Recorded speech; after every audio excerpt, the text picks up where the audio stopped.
ይህንን ዝግጅት የምታዳምጡ እናንተ ውድ የኢትዮጵያ ልጆች ህወሓት የሚባል የሀገር ነቀርሳ ኢትዮጵያን ሊያጠፋ ላለፉት 50 ዓመታት ብዙ ዳክሯል። ያልሞከረው የጥፋት መንገድ ያልፈነቀለው የውድመት ጉድጓድ የለም።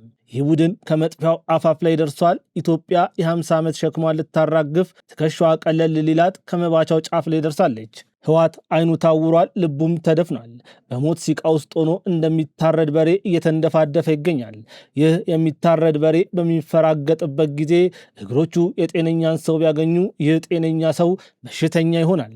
የሚታረደውን በሬ ምት እጅጉን ክፉኛ የሚያቆስል ይሆናል። ለዚህ ይህ በሞት አፋፍ ላይ የሚገኘው ቡድን የሚያደርገውን እያንዳንዱን እንቅስቃሴ በጥንቃቄ ልንቃኘው ይገባል። አህያ እኔ ከሞትኩኝ ሰርዶ አይብቀል እንዳለችው ህወሓትም ከሞትኩ አይቀር ኢትዮጵያን አውድሜ ልጆቿን አጥፍቼ ሀገሪቱ ሀገር እንዳትሆን አድርጌ ወደማይቀረው ሞቴ እሄዳለሁ የሚል የቀቢሰ ተስፋ እቅድ አቅዶ እየተንቀሳቀሰ ይገኛል። የፈረንሳዩ የዜና ወኪል የሆነው ኤኤፍፒ እንደዘገበው ታመው በጸበል ቦታ ድህነትን የሚሹ ህመምተኞችን ሳይቀር ለውትድርና እየመለመለ የነበረው ይህ ድርጅት አሁን ደግሞ ወዳጆቻቸውን በሞታተው ለቀብር ስነስርዓት በቀብር ቦታ ላይ የተገኙ ወጣቶችን በግድ አፍሶ ወደ ሳዋ እየላከ መሆኑን ዘግቧል። የዚህ የጥፋት ስር መገኛውን ካይሮ አድርጎ በካርቱም በኩል አስመራ ከሚገኘው የኤርትራ አድራጊ ፈጣሪና ብቸኛ ንጉሠ ነገሥት ከሆነው ወዲ አፎም ጋር አብሮ በዘመነ ካሴ የሚመራውን አፋብንን እንደ ፈረስ እየጋለበ ሀገራችንን ኢትዮጵያ ለማውደም ታላቁን ሴራ ጎንጉኖ ጨርሷል። ለዚህ ምልክት የሆነን ዘንድ በተደጋጋሚ በወልቃይትና ራያ ግንባር ተደጋጋሚ ግጭቶችን የፈጠረ ሲሆን ከትናንትና በስቲያ ደግሞ በአፋር ክልል በኩል በሞርታርና ድሽቃ የታገዘ ጥቃትን ከፍቷል። ይሁን እንጂ በዘመናት ብዛት ጉልበቱ ያልዛለው ጊዜ በሄደ ቁጥር እንደ ወይን እየጣፈጠና እየጎመራ የመጣው መከላከያ ኃይላችን በደብረ ጽዮን ቡድን ላይ የማያዳግም እርምጃ እየወሰደበት ይገኛል። ይህ የሞትና የመከራ ቀንበርን የሚስበው ቡድን በአሜሪካን የቪዛ ማዕቀብ የተደረገበት ሲሆን አሁን ደግሞ እየወጡ ባሉ መረጃ መሰረት ይህ ቡድን በአሜሪካን የአሸባሪዎች ሊስት ውስጥ እንዲመዘገብ በትግራይ ተወላጆች እንቅስቃሴ ተጀምሯል። እነዚህ የትግራይ ተወላጆች ለአሜሪካን የውጭ ጉዳይ ሚኒስቴርና ለዶናልድ ትራምፕ ልዩ አማካሪ ለሆኑት ማርኮ ሮቢዮ በጻፉት ደብዳቤ የዚህ ቡድን አባላትና ደጋፊ የሆኑ ሰዎች በኢትዮጵያ የአሜሪካን ልዩ መልእክተኛ የሆኑትን አምባሳደር ኤርቬን ማሲንጋ ይገደሉ ሲሉ የተናገሩበትን ቪዲዮ አያይዘው ለዋይት ሃውስ ማቅረባቸውን ገልጸዋል። በጠላቶቿ ፊት እንደ ቄዳር ድንኳኖች፣ እንደ ሰለሞን መጋረጃ፣ እንደ ሳሮን ጽጌሬዳ ቆንጆ እየሆነች የመጣችው ውብ ሀገራችን እግሮቿ እንደ ዋላ በኮረብታ መካከል ጸንተው እየቆሙ ይገኛሉ። እናንተ ይህንን ድምፅ የምትሰሙ ኢትዮጵያውያን በሙሉ ዛሬ የምንወያይበት አጀንዳ የሀገራችንን የነገ ዕጣ ፈንታ የነጻነታችንን ዋጋና በጦርነትና በሰላም መካከል የተዘረጋውን ቀጭን መስመር የሚመረምር ይሆናል። ሰላም ጤና ይስጥልን ውድ አድማጭ ተመልካቾቻችን፣ ሰላምታችን በያላችሁበት ይድረሳችሁ። ይህ መሃል ሚዲያ ትንታኔ ሰዓታችን ነው። በዛሬው ትንታኔያችን ላይ ከ3000 በላይ የሰሜን ሸዋ ፋኖ ዘመነ ካሴን ከርቶ የኢትዮጵያ መከላከያ ሰራዊትን ተቀላቅሏል። ዶክተር ጌዲዮን ጢሞቴዎስ ህወሓት ላይ ቀይ መስመር አስምረዋል። የፌዴራል መንግስቱም ከዚህ በኋላ ህወሓትን የምታገስበትን አቅሜን ጨርሻለሁ ሲል ተናግሯል። ይሁን እንጂ ህወሓት በአዲስ ግንባር ጦርነት ከፍቷል። እነዚህ ጉዳዮችን አጣምረን የምንመለከትበት የዛሬው ትንታኔያችን ከአፍታ ቆይታ በኋላ የሚጀምር ይሆናል። እስከ ፕሮግራማችን ፍጻሜ ድረስ አብራችሁ እንድትቆዩ እየጋበዝን ትንታኔውን በማጠናከርና በማቅረብ እኔ ቢንያም ከድር አብሬያችሁ የምቆይ ይሆናል። ሚዲያችንን ሰብስክራይብ፣ ትንታኔውን ደግሞ ላይክና ሼር ማድረጎትን በፍጹም አይርሱ። ይህ መሃል ሚዲያ ነው። በመሃል ቡልጋሪያ አፍሪካ ህብረት አጠገብ በካሬ ከ89 ሺህ ብር ጀምሮ በ10% ቅድመ ክፍያ እንዲሁም ከ30 ካሬ የሚጀምሩ የንግድ ሱቆችን በታላቅ ቅናሽ ይዘን መጥተናል። እስከ 25% ልዩ ቅናሽና ከ50% የባንክ ብድር ጋር ባለ 1 መኝታ 81 ካሬ 5.7 ሚሊዮን ብር፣ ባለ 2 መኝታ 111 ካሬ 7.8 ሚሊዮን ብር፣ ባለ 3 መኝታ በ11.8 ሚሊዮን ብር ሙሉ ክፍያ የግሉ ያድርጉ። ቅናሽ ይህን ሚዲያ አይተው ቀድሞ ለሚመጡ 20 ደንበኞች የወጣ ቅናሽ ነው። እርሶም ፈጥኖ በ0922 60 0208 ላይ በመደወል ይመዝገቡ። ሰመር ሪል ስቴት። የሰላም ዋጋው ስንት ነው? ጦርነትን የቀመሰ የጥይት ድምፅ እንቅልፍ የነሳው እናትና አባቱን በሞት የተነጠቀ ማህበረሰብ ይህንን ጥያቄ በሚገባ ይመልሰዋል። በአማራ ክልል በሰሜን ሸዋ ዞን አንድ ታላቅ የታሪክ ምዕራፍ ተጽፏል። መንግስት ለታጠቁ ኃይሎች በተደጋጋሚ ሲያቀርብ የነበረውን የሰላም ጥሪ ተከትሎ በዞኑ ብቻ 3162 የታጠቁ ኃይሎች የሰላምን አማራጭ ተቀብለው ትጥቃቸውን ፈተዋል። ይህ ቁጥር ተራ አሃዝ አይደለም። ይህ ቁጥር ከ3000 በላይ የሚሆኑ የወጣት ህይወቶች ከሞት ሸለቆ ወጥተው ወደ ህይወት ጎዳና የተመለሱበት የእርቅ ማህተም ነው። የሰሜን ሸዋ ዞን ሰላምና ጸጥታ መምሪያ ኃላፊ አቶ ይደሰቱ ክፈተው እንደገለጹት መረጃ እስከተጠናቀረበት ጊዜ ድረስ እነዚህ ወጣቶች ከተሃድሶ ኮሚሽን ጋር በመቀናጀት በ3 ዙር የመልሶ ማቋቋም ስልጠና ወስደዋል። ትናንትና በጫካና በገደል መካከል፣ ትናንትና በመሳሪያ ቃታና በሞት ጥላ ስር የነበሩ እጆች ዛሬ ወደ ማህበረሰቡ ተቀላቅለዋል። የአማራ ሚዲያ ኮርፖሬሽን ዘገባ እንደሚያመለክተው አሁን ላይ እነዚህ ወጣቶች የሞት መሳሪያቸውን ጥለው የማኒፋክቸሪንግ የኢንዱስትሪና የግብርናውን ዘርፍ አቅፈዋል። ትናንትና ጥይት ይዘራ የነበሩ እጆቻቸው ዛሬ ምድርን አርሰው አዝመራ ሊያመርቱ ተዘጋጅተዋል።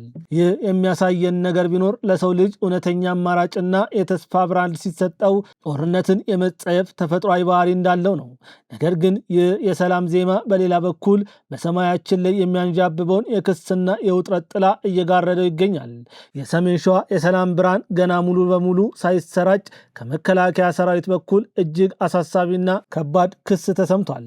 የመከላከያ ሰራዊት በፋኖ አማጽያን ላይ ባቀረበው ያልተለመደ ክስ በትግራይ ጦርነት ወቅት ህወሓትን ይወቅስበት የነበረውን አይነት ወቀሳ አሁን ደግሞ በፋኖ ላይ ሰንዝሯል።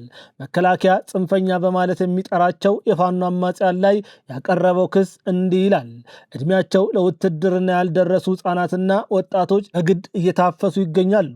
ይህ ክስ የጦርነት አስከፊ ገጽታን ለዓለም የሚያጋልጥ ምስል ከሳች እውነት አለው። በጦርነቱ የተማረኩና እድሜያቸው ለውትድርና ያልደረሱ የቡድኑ አባላት እንደተናገሩት ወደዚህ የጥፋት መንገድ የገቡት ተገደው ነው። በተገኘው አጋጣሚ ሁሉ ሾልከው ወደ ወላጆቻቸው እቅፍ እንዳይመለሱ ወደማያውቁትና ወደማይገምቱት ባዕድ አካባቢ ተሰደው ለጥፋት ዓላማ እየዋሉ እንደሆነም የመከላከያ መግለጫ ያስረዳል። እስቲ አስቡት፣ ገና የህይወትን ጣዕም ያላወቀ ደብተርና እስራስ ይዞ ትምህርት ቤት መሄድ የሚገባው ህፃን ከባድ መሳሪያን አንግቶ በሞት አፋፍ ላይ እንዲቆም ሲደረግ የነገዋ ሀገር ምን ልትሆን ትችላለች? ይህ ክስ በአማራ ክልልና በሰሜኑ የሀገሪቱ ክፍል ያለውን አለመረጋጋት ምን ያህል የትውልድ ቀውስ እየፈጠረ መሆኑን የሚያሳይ ማሳያ ነው። አሁን ደግሞ ትኩረታችንን ወደ ዓለም አቀፉ መድረክ እናዙር። ከሰሞኑ በሀገረ እንግሊዝ ለንደን ከተማ በተካሄደው ዝነኛው የቻተም ሃውስ ስብሰባ ላይ የኢትዮጵያ የውጭ ጉዳይ ሚኒስቴር ዶክተር ጌዲዮን ጢሞቴዎስ ተገኝተው ነበር። ሚኒስትሩ በመድረኩ ላይ የተናገሩት ንግግር ግን የህወሓትን ክፋት ቁልጭ አድርጎ ያሳየ ሆኗል።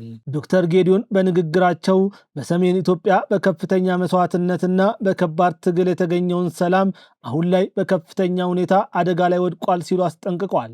በተለይም የትጥቅ መፍታትን ጨምሮ ዋና ዋና የሰላም ስምምነቱ ቁርጠኝነቶች ችላ የሚባሉ ከሆነ ቀጠናው ወደ ቀደመ ግጭት የመመለስ እድሉ ሰፊ መሆኑን አስምረውበታል። ሚኒስትሩ በቀጥታ ጣታቸውን ወደ ህወሓት በመቀሰር እንዲህ ብለዋል። በህወሓት ውስጥ ያሉ አክራሪ አካላት የሰላም ስምምነቱን መንፈስ ሙሉ በሙሉ ለመቀበል ተስኗቸዋል። በተለይም ወሳኝ በሆኑት የትጥቅ መፍታት፣ ታጣቂዎችን ማሰናበትና የመልሶ ማቋቋም ወይም ዲዲአር ሂደቶች ላይ ቡድኑ እምቢተኝነትን አሳይቷል ብሏል። ክሱ በዚህ ብቻም አያበቃም። እንደ ውጭ ጉዳይ ሚኒስትሩ ገለጻ ህወሓት በአሁኑ ወቅት አዳዲስ ዘመናዊ መሳሪያዎችን በስፋት እያከማቸና እየገዛ ይገኛል። ከዚህ በላይ ለተራበውና ለተጎዳው የትግራይ ህዝብ የሰብአዊ እርዳታ ማገገሚያና ለመልሶ ግንባታ የተመደቡ የገንዘብና የቁሳቁስ ሀብቶችንም ወደ ሌላ ወታደራዊ አቅጣጫ እያዞሩ ይገኛሉ ሲሉ ከሰዋል። በቀጠናው ከሚገኙ ሌሎች ኃይሎች ጋር ጥምረት መፍጠራቸው ደግሞ በፕሪቶሪያው ስምምነት የተገኘውን አንጻራዊ ሰላም ሙሉ በሙሉ ወደ መቀልበስ እየመራው ነው ብለዋል። ዶክተር ጌዲዮን ንግግራቸውን ሲያጠቃልሉ የፌዴራል መንግስቱ ከግጭቱ በኋላ ያሉ የመልሶ ግንባታ ስራዎችን መደገፍ እንደሚቀጥል ገልጸው ሆኖም የሰላም ስምምነቶቹ ስኬታማ ሊሆኑ የሚችሉት ሁሉም ወገኖች ለእርቅ ቅድሚያ ሰጥተው ግዴታቸውን ሲወጡ ብቻ ነው በማለት የቁርጥ ቀን ማስጠንቀቂያ አስተላልፈዋል። የዶክተር ጌዲዮንን ማስጠንቀቂያ ትክክለኝነት የሚያረጋግጥ የሚመስል አሳዛኝ ዘገባ ደግሞ ከታዋቂው የፈረንሳይ ዜና ወኪል ኤኤፍፒ ወጥቷል። በትግራይ ክልል ውስጥ በአሁኑ ወቅት እየተካሄደ ያለው የግዳጅ ወታደራዊ ምልመላ ወይም አፈሳ በህዝቡ ላይ ከፍተኛ ስጋትና ፍርሃትን ፈጥሯል። ፈጥሯል። የኤኤፍፒ ዘገባ እንደሚያሳየው ይህ አፈሳ ምን ያህል አስከፊ ደረጃ ላይ ደረሰ ቢባል በቀብር ስነ ስርዓት ላይ የተገኙ ወጣቶች ሳይቀሩ በድንገት በታጠቁ ኃይሎች ተከበው ወደ ማሰልጠኛ ካምፖች እየተወሰዱ ይገኛሉ። እንቅስቃሴያቸው ተስተጓጉሏል። በትግራይ ጎዳናዎች ላይ ፍርሃት ነግሷል። እስቲ የእነዚህ ወጣቶችን ድምፅ እንስማ። በሀያዎቹ የዕድሜ ክልል ውስጥ የሚገኘው አቤል የተባለው ወጣት ለዜና ወኪሉ ሲናገር በድንገት ተከበን ተወሰድን ይላል።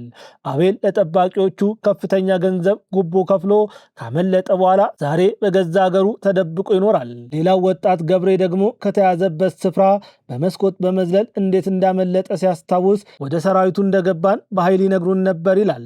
ዛሬ ገብሬ ከ5 ዓመት ሕፃን ልጁ ተለይቶ በፍርሃት ጥላ ስር ተደብቆ ይገኛል። ወደ አዲስ አበባ ሸሽቶ የመጣው የ36 ዓመቱ ክንፈ ደግሞ ይህ የግዳጅ ምልመላ ዛሬ የተጀመረ ሳይሆን ቀድሞም በጦርነት ወቅት የነበረ መሆኑን ይመሰክራል። የህወሓት ካድሬዎች ቤት ለቤት እየሄዱ እያንዳንዱ ቤተሰብ ቢያንስ አንድ ልጅ ለውትድርና እንዲሰጥ ያስገድዱ እንደነበር፣ ካልሆነ ግን ወላጆች ራሳቸው እንደሚታሰሩ ያስታውሳል። አሁን ላይ ህወሓት መንገዶችን በመዝጋት ወጣቶችን መውጫ ሳጥቶ በመያዝ ወደ ማሰልጠኛ ካምፕ እየወሰዳቸው እንደሆነ የአይን ምስክሮች ይናገራሉ። ይህንን ሽሽት ወደ አዲስ አበባ የመጣው ዓለም የተባለው ወጣት አፈሳው መጀመሪያ አካባቢ በተወሰኑ ሰዎች ላይ ብቻ ይመስል እንደነበረ፣ ቀስ በቀስ ግን ሁሉንም ወጣቶች ማዳረስ እንደጀመረ በፍርሃት ይገልጻል። ይህ በእንዲህ እንዳለ የህወሓት ምክትል ሊቀመንበር አቶ አማኑኤል አሰፋ ለኤኤፍፒ በሰጡት ምላሽ ምልመላው በፈቃደኝነት ላይ ብቻ ተመስርቶ የሚካሄድ ነው በማለት ለማስተባበል ሞክረዋል። ሆኖም አክለው ሲናገሩ ነገር ግን ሁሉም የትግራይ ተወላጆች ግዛቱን ከህልውና ስጋት መከላከል ስላለበት ልዩ ሁኔታዎች አሉ በማለት የግዳጅ ምልመላው በተዘዋዋሪ መንገድ መኖሩን አምነዋል። የውጭ ጉዳይ ሚኒስቴሩ ዶክተር ጌዲዮን ጢሞቴዎስ አዲስ ግጭት ሊቀሰቀስ ይችላል ብለው ባስጠነቀቁ በጥቂት ቀናት ውስጥ ያ የፈሩት ጥቁር ደመና በተግባር መታየት ጀምሯል። በትግራይ ክልል ጊዜያዊ አስተዳደሩን በማፍረስ መጠነ ሰፊ የግዳጅ ወታደራዊ አፈሳ እያካሄደ የሚገኘው ህወሓት ሌላ አደገኛ ወታደራዊ እርምጃ ወስዷል። የህወሓት ታጣቂዎች በአፋር ክልል ዞን 2 በምትገኘው መጋሌ ወረዳ ላይ ድንገተኛ የሞርታር ጥቃት ፈጽመዋል።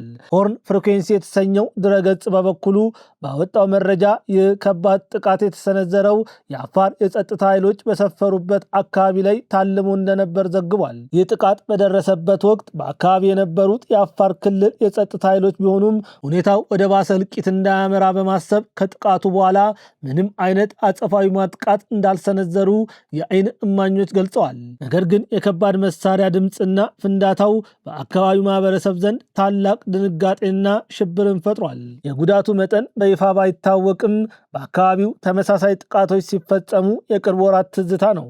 ከዚህ ቀደም በተመሳሳይ ሁኔታ ህወሓት በሰነዘረው ጥቃት 2 ንጹሐን ዜጎች መገደላቸው አይዘነጋም። አሁን የተፈጸመው ድንገተኛ የሞርታር ጥቃት በፌዴራል መንግስቱና በህወሓት መካከል ያለው የፖለቲካና የዲፕሎማሲ ውጥረት እጅግ በረበበበትና በገነፈለበት ወቅት መሆኑ ደግሞ ነገሩን ይበልጥ አሳሳቢ ያደርጓል። ይህ የሚያሳየው በትግራይ ምድር እየተካሄደ ያለው ሰፊ የግዳጅ ወታደራዊ ምልመላ ዓላማው ምን እንደሆነና ቀጣዩ ኢላማ ወዴት እንደሚያቀና ማሳያ ሳይሆን አይቀርም። ክቡራን ተመልካቾቻችን እነዚህን ሁሉ ክስተቶች አንድ ላይ ስናስተሳስራቸው የምናየው ትልቅ ምስል ምንድን ነው? በአንድ በኩል በሰሜን ሸዋ 3000 ወጣቶች መሳሪያ ጥለው ወደ ልማት ሲሰማሩ የምናየው የሰላም ተስፋ አለ። በሌላ በኩል ግን በአማራ ክልል ህፃናትን ለውትድርና የማሰለፍ ክስ በትግራይ ምድር በቀብር ስነስርዓት ላይ ሳይቀር ወጣቶችን አፍሶ ወደ ጦርነት ማሰልጠኛ የመውሰድ አሳዛኝ ድርጊት እና ይባስ ብሎ በአፋር ድንበር ላይ የተከፈተው የሞርታር ጥቃት አለ። የሀገራችን ሰላም በምን ያህል ስስ ገመድ ላይ እየተራመደች እንደሆነ እነዚህ እውነታዎች ያሳዩናል።